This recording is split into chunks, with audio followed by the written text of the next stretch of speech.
I'm Carl Fredericks. I'm Smith Smitherson. But in actuality, I'm Joe Heath. Oh, did you used to be a spy? No, I just really like having different names. I'm currently a spy, and my name is Toni Heath. But now I've been compromised, so no. And this is Burn Notice Noticed, a podcast about Burn Noticed, which is a podcast about Burn Notice, a show about characters. It's not that difficult. Please keep up. Hey, yeah? Joe, I have a question for you. Well, I haven't even said what episode we're talking about. I have a question for you. What? Are you down, to clown? Fuck you! You ruined it. I ruined it? Yeah. How did I ruin it? I'm asking you a question. You answered it while I was asking it. Just don't quit looking at because I my saw notes. your notes. All right. I knew you were going to do it, and I'm not down to clown. I'm down to clown. You ruined my whole bit. Yeah. I'm real mad. Tell them what episode number it is. I don't know. 8 or something. We're talking about Hard, Bargain, which is about the episode of Burn Notice, Hard Bargain, which does not have a comma. It does not. They've switched up their naming convention of episode titles. It may be just for this one. I think they should do it for everyone, though. Just put a comma there somewhere. Like, that would have been funny on the previous episode. Wanted, man. That's true. I'm going to quit drinking this because it's actually kind of loud. So, are you going to tell us what the plot of Hard Bargain is, according to your estimation of it from the Hard, Bargain episode? Yes. I do want to say that my recap is very brief, and it's not necessarily because there's stuff that I didn't pick up on. It's because there's stuff that happened that, ultimately wasn't super important. Okay. So it's not in my recap. If you found it super important, you may bring it up. Okay. But please hold all questions and comments until the end of the recap. Okay. Okay, so. Well, first off. Oh, God.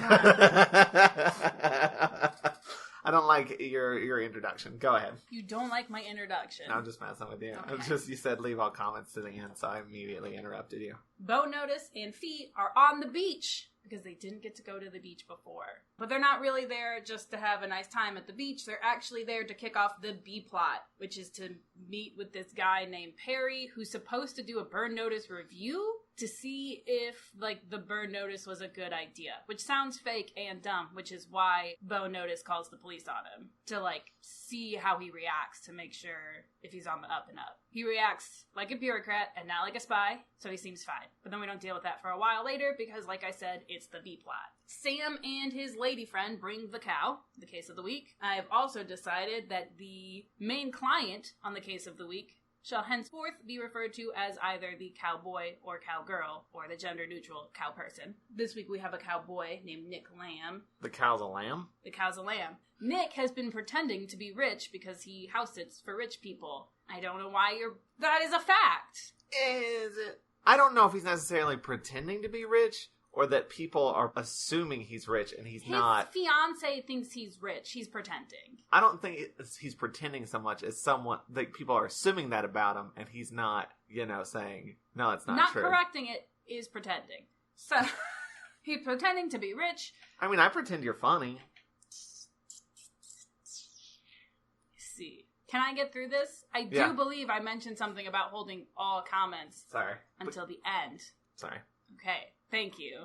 He is pretending to be rich. Because he's pretending to be rich, his fiance, who I have actually listed here in my notes as girlfriend every single time. I mean, that's fair. It's the same. His girlfriend has been kidnapped by bad guys. That's the case. They gotta go...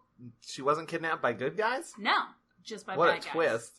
Please. Sorry. Hold comments. You get this whole first segment to yourself, and I don't get to do anything. I'm trying to get through it quickly. The cowboy's very dumb. That's important to the plot. They're going to make a drop. I don't specifically remember for what. I don't remember. It's not that it wasn't in the recap.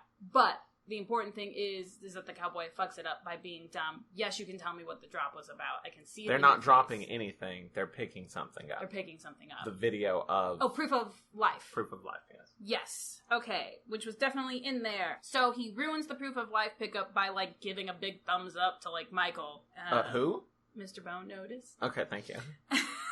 And so, in order to rectify that situation, they take one of the bad guys hostage. Fee tortures him a whole bunch, and they basically use him as a double agent. I don't really know where that goes, because they don't get the information from him. They get the information from Sam and Fee, with Sam pretending to be Fee's bodyguard, and Fee pretending to be a dumb rich lady who the bodyguard wants to get kidnapped. They use that to be like, so, before I let you kidnap this dumb rich lady, why don't you show me where you're gonna be keeping her? And why don't you just, explain to me your whole plan and how it works? And so they get all the information that way. Yeah, but I mean, they used the double agent to sort of set all that up. Ah, okay. Like, he recommends this to his Which boss. is how many kidnappings can you really manage at one time? I can do upwards of 8. Really? Yeah. I mean, that seems like a lot. I mean, you have, a dedicated crew. Right. I'm not doing, all of it myself. Right. You gotta manage and delegate. It's like any business, really. Mr. Burn Notice pretends to be a hostage negotiator. Negotiator? Negotiator. Basically to just buy them some more time. So yeah, there's not, a whole lot here after that. They go and they rescue the girlfriend because they know where she's being held now. And then the girlfriend gets back, and she slaps the cowboy for pretending to be rich. Perry, back in the B-plot, tries to kill Mr. Burn Notice. Mr. Burn Notice shoots him. Perry's not dead, he just walks away. And then in the C-plot, which I have yet to mention, but was established at the beginning of the episode, Mr. Burn Notice buys Fee a nice gun for her birthday. And that's it, that's the episode. He does eventually die. Oh, does he? Yeah. Just, away? Yeah, they find his body in an alleyway or something, and he gets told who he is, over the phone. I'm not sure if they mentioned that in the podcast. I know it's definitely in the episode. I can't remember. Not believe that they mention it in the podcast. In the podcast, they just say, yeah, he gets shot, but he's fine. He walks away and leaves. Yeah, no, Bruce Campbell calls him later and says, they found his body and this is who he was. He was not a bureaucrat. I'm glad they had a scene where Sam explained that, because otherwise I might be confused. That is my recap of the episode. That's a good recap. I mean, there's a couple places you were a little wobbly on. Some because of you not paying attention, but some because maybe they didn't mention it in the podcast. What? Tell me. You forgot what the drop thing was about. Okay, that was definitely me not... It wasn't me not paying attention. It was me reorganizing my notes and going, I don't remember what that scene was about. It was definitely in the episode, because as soon as you said it, I remembered it. They have a whole thing about proof of life being jargon. So I'd say we both did a great job. Hell yeah! Gold star sticker. I mean, right off the bat, I have something very important that I want to talk about. I have it written, at the top of the page of my notes, which is something that Bri actually said at the end of the episode, and I want to talk about it right off the bat, because... You want to start at the end? Yeah, I want to begin at the end. They say that in the podcast because they're talking about butts. They do. No, I want to bring it up at the beginning because it's so powerful, and I might need to use it later on in the episode, so I want to talk about it now. Okay. At the end of the podcast, they're doing some goofy goofs, and Bri just says, this bit is over. I don't know why. It's never occurred to me that I could just say those words in that order before. This bit is over. I don't like it. You don't like it because I will be using it in the future. No, thank you. This bit of you saying this bit is over is over. We'll see. Is it over, or is it about to become a running gag? Is it a running gag if it kills a gag? If it happens multiple times, then yes. It's literal. It's a literal gag. Yeah. You're putting a gag on gags. I mean, not yet, but I now have the power to do so, yes. Anyway, this bit is over. I do want to talk about running gags because there seem to be a lot in this particular episode, which is very enjoyable. There's the audience, will you? Audience, will you? And yes, I will. Just so you know, here's your answer. We're the audience. Yes. Yes. We will. I don't remember what the question was exactly. Well, there are multiple questions. There are multiple ones. Because it was a running gag. But yes. But yes, every time. Every time. Oh, they specifically talk about trying to make you cry. They do. They reference me. They reference our show. Second time.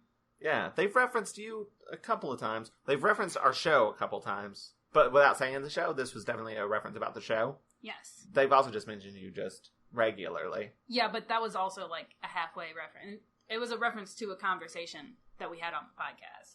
Was it? I mean, it's also just a conversation we've had with them as friends. Yeah, but specifically they say that I won't watch Why do they Burn mention Notice, you so and much? I have no intention of watching They Burn don't Notice. mention me hardly ever. They may have once mentioned me. Chris may have mentioned Road Trippy one time. And I can tell you exactly why. It's because I want it. It's because you want it too much. You're very needy. I just need constant validation, Yeah. and I don't know what the problem with that is. Why won't people validate my need for validation? They know, listen to me, Yeah. they know if they feed into it even a little bit, it's going to just cause an even bigger problem down the road. Why? Because you're like an addict, right? To feeling happy? Well, duh. Everyone wants to be happy.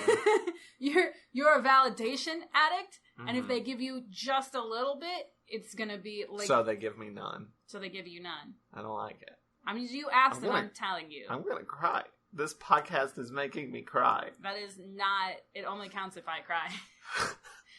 What? I thought it was if either one of us cries. Yeah, but if you're crying for, like, your own weird emotional reasons... Oh, my feelings are... I guess they don't count. You're right. They're not validated. I'm nothing. You're right. Your feelings are not valid. Nothing about you is valid. Everybody's so mean to me. Moving on. This bit is over. This bit is over. You want to talk about Bruce Campbell and his sex life? Yeah. I've read his biographies. I don't remember anything specific. He's a happily married man and has been married for many years. So I don't know if he's got a lot of bachelor craziness going on. Maybe he did before he got married. Who knows? But yeah, I think Chris is a bit of a prude. There's a whole bit in the podcast where... Is it Chris who just doesn't want to hear about Bruce Campbell's... He's like, you don't want to imagine Bruce Campbell having sex because it's. But gross. He did say cunnilingus. He did. He did. And I just said it just now. Yeah. Can I just say that is an ugly word? Well, is there any good term for it? I mean, oral's fine. No, you know what? It's not. It's going bad down? too. Yeah, there's no great term for it. Eating out. That's okay. See, I prefer going down to eating out. Why?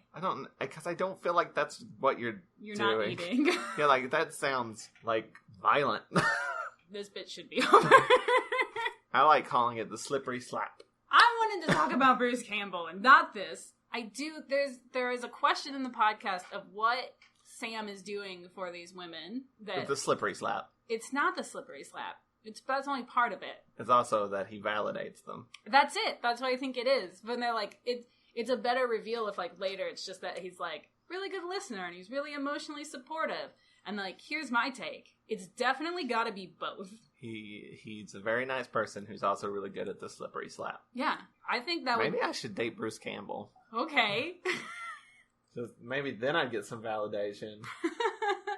You need some emotional support. I do. Speaking of support, which leads to, like, under things, Chris wouldn't talk about lingerie, though. He says cunnilingus, but he won't talk about lingerie. Yeah, that is true. Chris, your line is weird. The things you will and won't talk about seem random. Yeah, and also, Bri, I can answer the question for you. It's just aesthetically pleasing. Why lingerie? Yeah, it's just fun to look at. Alright. It's a visual thing. Like, it's just dressed up fancy, you know? I don't, but sure. Like, why doesn't everyone just get married in t-shirts and jeans? Because it looks nice to be in a, like, suit and a dress. It's visually pleasing. And you can still get the job done. Okay. You're Why? just a little fancier dressed. Why is this podcast, and by extension, now our podcast, why is so it sexual. so sexual? I don't want to talk about these things, but I have to, because they're in the podcast. We have to cover them. We have to. We have to talk about lingerie. And the slippery slap. It's making it really hard to record at work. Yeah, that is the thing. We record them on our lunch break at the place that we both work at. It's bad. It's real bad. So, let's move on then. Okay. And with just this quick word. Hey, stop it. That's directed directly at Chris and Bri. Stop it. This bit is over. Your bit is over. Your bits are over. Your naughty over bits. Your bits. Your naughty bits are over. Before we even heard this podcast episode, when I watched the actual Burn Notice I feel like you're episode, about to start talking about Burn Notice, which I have to remind you, our podcast is not about. It's important too. All right, no, it's continue. context. Okay. So I watched the episode, and then I said, heads up, I'm going to be talking about, in this podcast, how much I like Arye Gross. Guess what? I like Arye Gross. Okay. And they didn't know who he was, even though in this podcast, Chris calls him a famous character actor. Hey, Joe. Yeah? Neat. No one knows what that means except for Bri and Chris. The neat thing. Yes, they do. It happened in the podcast. Okay. That's where it comes from. But it extended into that conversation where I was talking about Arye Gross. But here's the thing. They're very harsh on this episode. I actually liked the episode. Really? Yeah, and partially because of the Arye Gross plot line. He's Perry. He's the bureaucrat who turns out to be a spy that's trying to kill Michael. Or Burn Notice. And I don't think they liked the Arye Gross plot line. They didn't like the split screen scene with him. And I like the split screen scene with him. They didn't mention one of the interesting bits about the split screen is that, like, they're on the phone, right? Yeah. And the split screen. And then you see both of them. But whenever Arye Gross is talking on the phone, it does the audio effect like you're hearing it through a phone, even though you can visually see him. And I don't think I've ever really seen that before. Like, they usually only do it if you can't see him. Like, you'd see Bone Notice on the phone and you would hear him talking. Here's the thing. Why is that like an interesting or good choice? Because I've never seen it before. And I was like, that's kind of cool. I like it. Why? Just because you've never seen it before? It threw me off a little bit, but in a good way. Because you're supposed to be a little uncertain about this guy. I don't think it was that deep, man. I think it was. I think they thought this through. It's supposed to give you a slight sense of unease because this guy isn't who he says he is. It's a clue. I don't think... That's the beauty of Arye Gross. Who, by the way, was on the Ellen show. Not, her talk show. The show she had before she became a talk show host. Sure. Which Bruce Campbell was also on. Like, they were both, like, somewhat main characters. And I'm not sure if they were on the show at the same time, though. They might have been. But I wonder if there was some connection there as to why he was on this episode of Burn Notice. I feel like you know what I have to say to that. What? Neat. Though I don't believe they share a scene. It's mostly just Arye Gross and Bone Notice. Can we talk about Perry? Perry the platypus? Well, one more thing about Arye Gross. Everybody should go see a movie called Hexed. I really liked it. He's the star. It's good. Okay. It's like a parody of like those like Fatal Instinct, Basic Attraction, whatever they're called. Are you done giving random ass trivia now? And can we talk about things that co-starred in a movie with John Travolta called The episode? Experts. Yeah, that's fine. Perry the platypus is an American hero. He's not a bad guy. He's not a bad guy. He is, however, a spy. That's just true. like Mr. Bone Notice. Yeah, the mad scientist is not Perry. It's Doofenshmirtz. That's his name. He has a daughter who's probably also has a name. Yeah. I don't remember the daughter's name. Is he really a bad guy? No, he kind of grows on you. He's probably just more morally gray. Yeah. He's just looking for attention, some validation. And that does not make you a bad guy. Right. Anyway, Perry the Platypus, American hero. Glad that's been cleared up. Another thing we can clear up, you were not sure what the Robin Hood line was. He's, like, compared him to something else. This is the line from the episode. I'm going to put on my best Michael Weston voice. Okay. Which you probably don't even know what he sounds like. No. I mean, I've seen... I said I was a freelance... That is not it. Isn't that? No. I said I was a freelance superhero, Robin Hood kind of guy. I don't think that was it. But yeah, that's exactly Michael Weston. Also done with this bit. I said I was a freelance superhero, Robin Hood kind of guy. Does Michael Weston even say that line? I thought Bruce Campbell says that line. Oh, you know what? It might have been. So give me your best Bruce Campbell. No. Okay. Another thing that they didn't like that I liked the dumb guy. I liked the cowboy. Okay, but here's why. Definitely, like, I can see, we already established, and she talks about it in the episode, Bri watches this for competence porn. I would hazard a guess. The only reason she doesn't like it is because it's blocking her fetish. Right. And that's not cool. No, listen, I would hazard a guess that competence porn does nothing for you. What you're into is the opposite, which is slapstick, which is tomfoolery porn. Here's the thing, I like dumb people who are competent, though. Like people that are misjudged because they think they're stupid. Oh, wait, do you mean people who, like, fail upwards? Or people who are, like, secretly actually kind of competent? The latter. Okay. You know, is that guy, like, is that character an example of that? No. Okay. He's just dumb. Though, I mean, he does have some emotional depth that you're not expecting. Though they kind of ruin that a little bit because they have an ad for DirecTV in the middle of it. But, like, yeah, I don't know. I feel like he was fine. I don't know what their big problem with it was. He was a fine actor. He was a fine character. He had some depth. I just explained to you what it was. Yeah, I know, but I disagree. But no, yeah, I do like when it's like a dumb character and it's suddenly like people don't give him enough credit. Like, it's like that one scene in 30 Rock, you know, like in the first season Like, you got Tracy Jordan, and he's kind of like an idiot, but then there's that one scene where he just, like, serves everybody.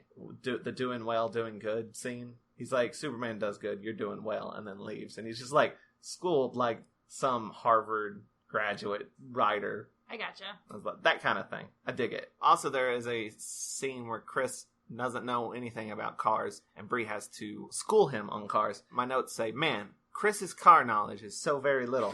Because he also forgot that cars existed at one point in time. I know, because you already brought it up in the podcast. You have to let it go. It's called a running gag. It's not.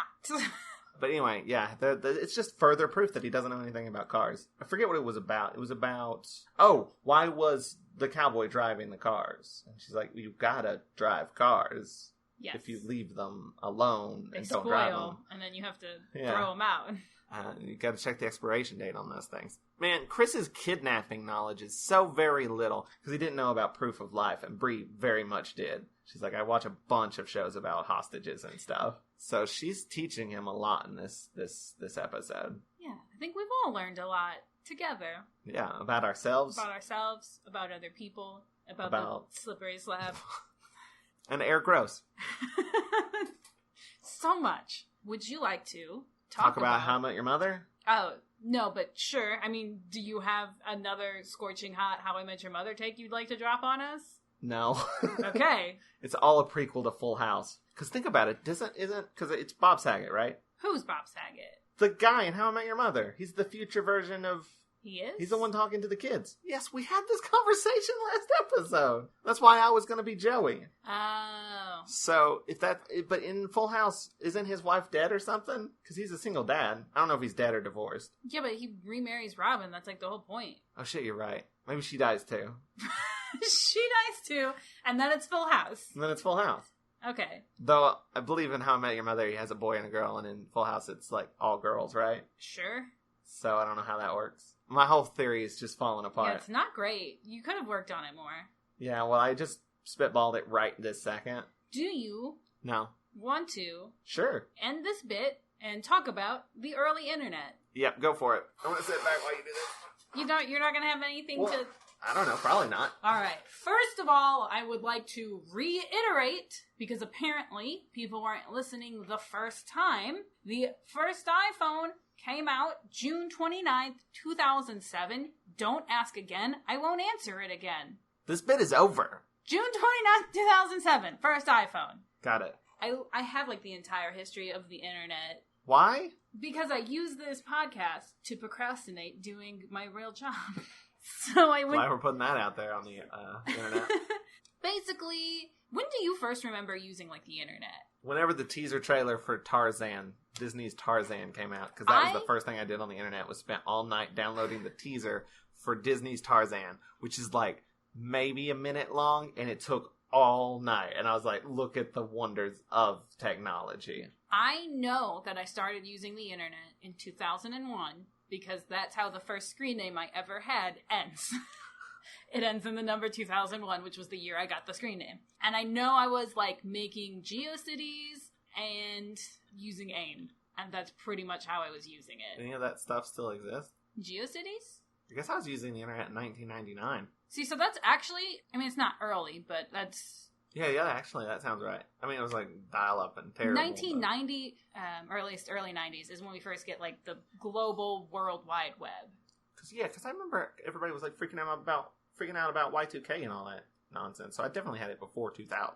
Yeah. I mean, 2001 was like when I was like, I got my first AIM account, and that's when I was like, oh, Dad, I want to use the computer.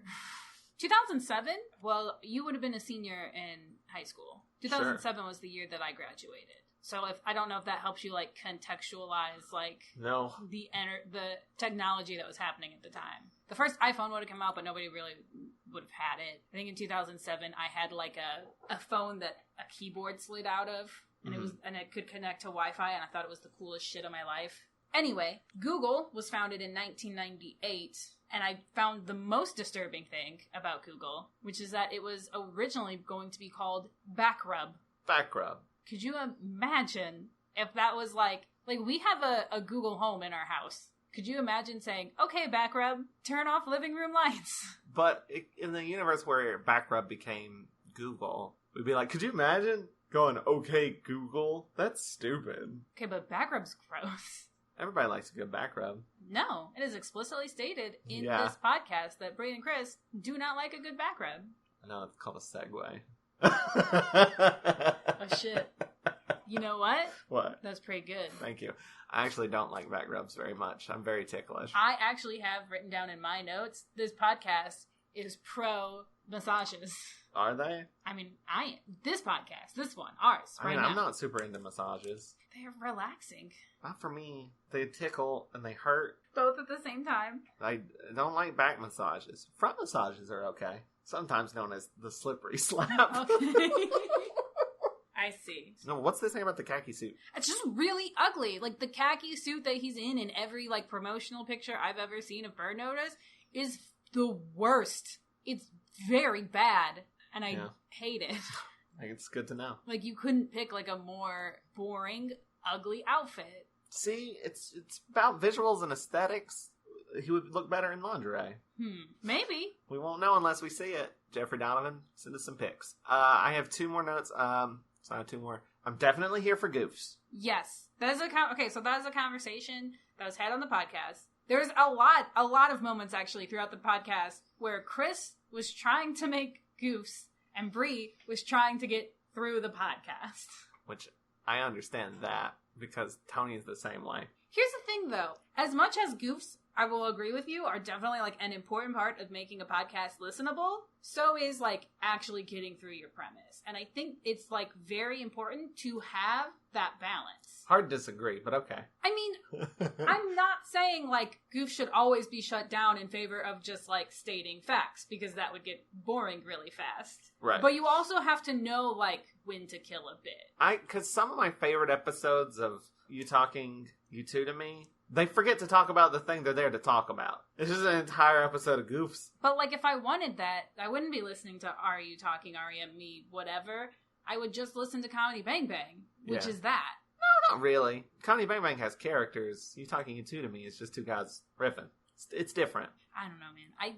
I think both of them are right, and both things are necessary to have a good podcast. That you both need to go off on tangents and have some good goofs, and also do the thing you said you were going to do, which is explain the plot of USA's Burn Notice. Okay, I disagree, but okay. Now I see what you're saying, but I don't mind. I prefer goofs. I wouldn't mind if it just went completely off the rail and was all goofs. I mean, granted, if there was an episode where, like, the entire premise of the thing just got derailed, I mean, for any reason, that would be, like, by far, like, that would be a great episode. But it would only be a great episode because it's breaking what came before it.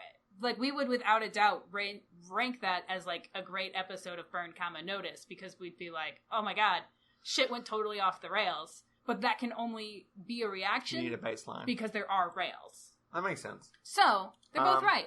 And my last note, Bri said that Vince and EL, who does their theme song and is also our friend, he does rap music, and he sounds a bit like Eminem. No. Yeah, I'm not sure I'm on board with that. Yeah, that sounds like you just named the first white rapper you know. Because Eminem's very angry. He's like, ha ha ha. I don't know, he's very, like, intense. Fuck? I don't know. He's very intense, though. Is that what you think rap sounds like? He's very intense, though. He's like, he hits things real hard. You really want to, like, No, that was bad. Go? What I did was bad. Okay. You can move on now. Yeah. Okay, it was bad. It's not, but he's like, he's very like, with his vocals. You know what I mean?